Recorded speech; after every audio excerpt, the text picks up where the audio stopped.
ஸ்ரீநிதி ஜோதிடம் நேயர்களுக்கு வணக்கம். நான் உங்கள் ஜோதிடர் திருச்செரை ராஜா வெங்கடேஷ். வார ராசி பலன் பதிவில் தனுசு ராசிக்கான வார ராசி பலன் பார்க்கலாங்க. தனுசு ராசி தான் பார்த்தீங்கன்னா காலபுருஷனுக்கு 9ஆம் ராசி. மிக மிக சிறப்பு. காலபுருஷனுக்கு 9ஆம் அனைத்து விதமான பாக்கியங்களையும் எல்லாருக்கும் கொடுக்கக்கூடிய ராசி. அதாவது தனுசு ராசிக்காரங்களால் அடுத்தவங்களுக்கு மிக மிக நன்மை, நல்ல நல்ல விஷயங்கள். தனுசு ராசிக்காரங்களோட ஒரு நட்பு, ஒரு உறவுகள் ரொம்ப ரொம்ப சிறப்புங்க. தனுசு ராசிக்காரங்க அடுத்தவங்களுக்காக எல்லா விதமான நன்மைகள், நல்ல விஷயங்கள் எதுவோ அது எல்லாமே செஞ்சு கொடுப்பாங்க. ஏன்னா தனுசு ராசி தான் பார்த்தீங்கன்னா இந்த தனுசு ராசிக்கு அதிபதி குரு பகவான் தான். ஓகேங்களா? அந்த குரு பகவான் தனுசு ராசிக்கிறதுனால குரு அடுத்தவங்களுக்கு நல்ல விஷயம் தானே பண்ணுவார். எந்த ஒரு குருவாக இருந்தாலும் சரி தான். ஓகேங்களா? நல்ல விஷயத்தை சொல்லி கொடுப்பாரு. அது மாதிரி தாங்க தனுசு ராசிக்காரங்களுடைய மனசும் அப்படி தான் இருக்கும். அடுத்தவங்களுக்கு நல்ல நல்ல விஷயங்கள் எல்லாமே பண்ணலாம். அடுத்தவங்களுக்கு சொல்லிக் கொடுக்குற விஷயங்கள்லாம் இருக்குது இல்லையா, இதெல்லாமே நல்ல விஷயங்கள் எல்லாமே நல்லா சொல்லிக் கொடுப்பாங்க தனுசு ராசிக்காரங்க.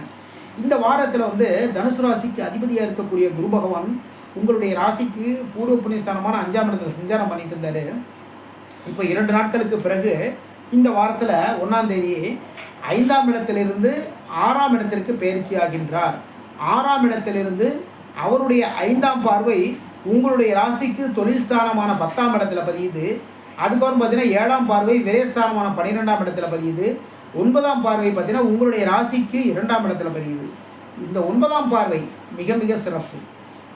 குருவினுடைய 9ஆம் பார்வை மிக அற்புதமான பார்வை.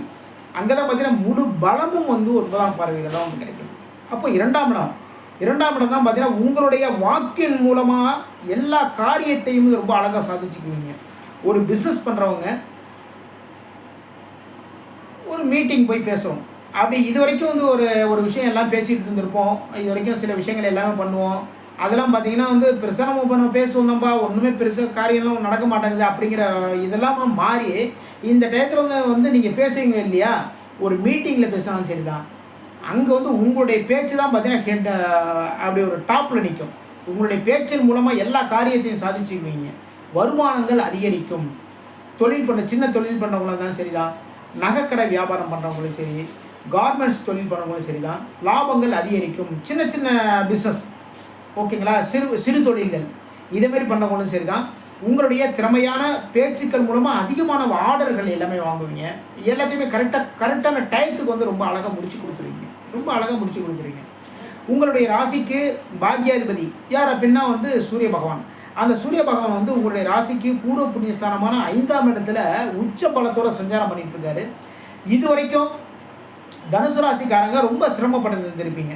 ஏன்னா சனி பயிற்சி, அப்புறம் பார்த்தீங்கன்னா சனியுடைய அந்த 7 சனி நடக்கிறது, இதுமாதிரியான சின்ன சிக்கல்கள், சின்ன பிரச்சனைகள் எல்லாமே இருந்திருக்கும். ஓகேங்களா? எல்லாமே தீர்ந்துருங்க. எல்லாமே தீர்ந்து எல்லாம் ஓடி போச்சு. எல்லாத்தையும் விட்டுருங்க. ஓகேங்களா? உங்களுடைய ராசிக்கு லாபாதிபதி யார் அப்படின்னா லாபஸ்தானத்திற்கு 11ஆம் இடத்திற்கு அதிபதி யார் அப்படின்னா 6ஆம் இடத்திற்கு அவர் தான், 11ஆம் இடத்திற்கு அவர் தான் சுக்கிர பகவான். அவர் தான் பார்த்தீங்கன்னா பூர்வ புண்ணியஸ்தானமான 5ஆம் இடத்துல சஞ்சாரம் பண்ணிட்டு இருக்காரு. பொன் பொருள் சேர்க்கைகள் தனுசு ராசிக்காரங்களுக்கும் இந்த டயத்தில் இருக்கும். புதுசாக ஆடை ஆபரணங்கள் வாங்குவீங்க. ஆபரணங்கள், நகை எல்லாம் வாங்குறதுக்கான சூழ்நிலைகள் எல்லாமே அமையும். ராசி அதிபதி 6ஆம் இடத்துக்கு போகிறாருன்னு சொல்லி கவலைப்படாதீங்க. ராசி அதிபதி 6ஆம் இடத்துக்கு போகிறாரு, நமக்கு 6ஆம் இடம் தான் பார்த்தீங்கன்னா எதிரிகள், கடன்கள் இதெல்லாமே இருக்குது, இதெல்லாமே வந்துருமோ அப்படின்னு நினைக்காதீங்க. தயவுசெய்து நினைக்க வேணாம். தனுசு ராசிக்காரங்க இது வரைக்கும் இருந்த ஒரு வேலை பார்த்துட்டு இருப்பீங்க இல்லையா, இந்த வேலையில் வேற ஒரு வேலைக்கு முயற்சி பண்ணலாம். புதிய வேலைகளுக்கு முயற்சி பண்ணலாம். தனியார் கம்பெனியில் வேலை பார்த்துறவங்க கவர்மெண்ட் கம்பெனி, அதாவது கவர்மெண்ட் சம்மந்தமான வேலைகளுக்கு ஒரு எக்ஸாம் எழுதுறதுக்கான வாய்ப்புகள் எல்லாமே அமையும். அந்த எக்ஸாம்லாம் எழுதுங்க. பெரிய லெவலில் நல்லபடியாக நீங்கள் பாஸ் ஆகி அரசாங்க வேலைகள் கிடைக்கிறதுக்கான அதாவது சூழ்நிலைகள் தனுசு ராசிக்காரங்களுக்கு அமையும். இந்த டயத்தில் ராசி அதிபதியாக இருக்கக்கூடிய குரு பகவான் 6ஆம் இடத்துல சஞ்சாரம் பண்ண போகிறாரு. அந்த 6ஆம் அதிபதி பார்த்தீங்கன்னா பூர்வ புண்ணியஸ்தானமான 5ஆம் இடத்துல சஞ்சாரம் பண்ணுறாரு. அப்போ பெண்கள் மூலமாக நல்ல நல்ல விஷயங்கள் எல்லாமே நடக்கும். சூரியன் பாக்யாதிபதி சூரிய பகவான் உங்களுடைய தந்தையின் மூலமாக, உங்களுடைய அது என்ன சொல்ல, உங்களுடைய மாமனார்னு வச்சுக்கங்களேன். ஓகேங்களா? மாமனார் மூலமாக உங்களுடைய குடும்பத்தில் இருக்கிற மூத்த சகோதரர்கள் மூலமாக நல்ல விஷயங்கள் எல்லாமே நடக்கும் தனுசு ராசிக்காரங்களுக்கு. அதற்கான வாய்ப்புகள் எல்லாமே தேடி அமையும். ஏன்னா சூரிய பகவான் தான் பார்த்தீங்கன்னா குடும்பத்தில் இருக்கிற ஒரு ஹெட்டு, ஒரு பெரியவர்னு வச்சுக்கோங்களேன். ஓகேங்களா? உங்களுடைய வாழ்க்கை துணையினுடைய குடும்பத்தில் இருக்கிற ஹெட்டு பார்த்தீங்கன்னா வாழ்க்கை துணைவருடைய அப்பா, அதாவது உங்களுக்கு மாமனார். அவர் மூலமாக நல்ல விஷயங்கள், உங்களுடைய தந்தையின் மூலமாக நல்ல நல்ல விஷயங்கள் எல்லாமே நடக்கும். குரு பகவானுடைய 9ஆம் பார்வை 2ஆம் இடத்துல பதிகிறதுனால வாக்கின் மூலமாக நல்ல நல்ல விஷயங்கள் எல்லாமே நடக்கும். குடும்பத்தில் சந்தோஷம், மகிழ்ச்சி, இது வரைக்கும் இருந்த அந்த மனசு குழப்பம், மனசு இது பிரச்சனைகள் இது எல்லாமே தீர்ந்து ரொம்ப ஆனந்தமாக குடும்பம் வந்து ஆனந்தமாக இருக்கும். உங்களுடைய பேச்சுக்கள் வந்து குழந்தைகள் கேட்பாங்க. உங்களுடைய சொல்படி குழந்தைகள் வந்து நல்லபடியாக நடந்துக்குவாங்க.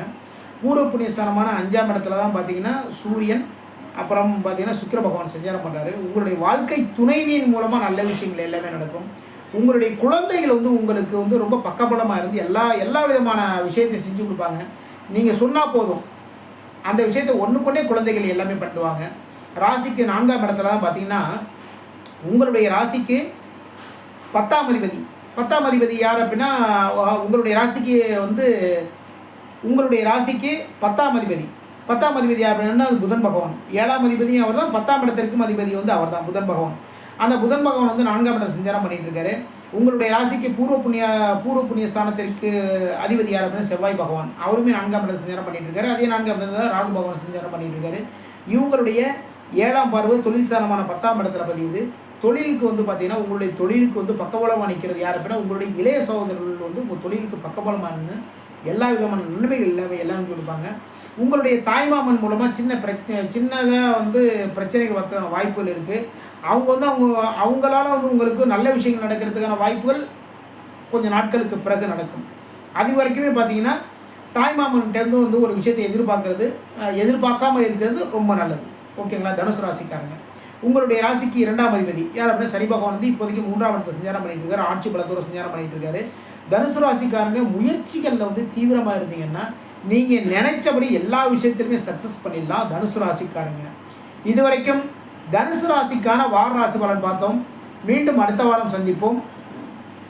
நம்முடைய ஸ்ரீநிதி ஜோதிடன் சேனலை லைக் பண்ணுங்கள், ஷேர் பண்ணுங்கள், சப்ஸ்கிரைப் பண்ணுங்கள். நான் உங்கள் ஜோதிடர் திருச்சேரை ராஜா வெங்கடேஷ். வாழ்க வளமுடன், வாழ்க வளமுடன்.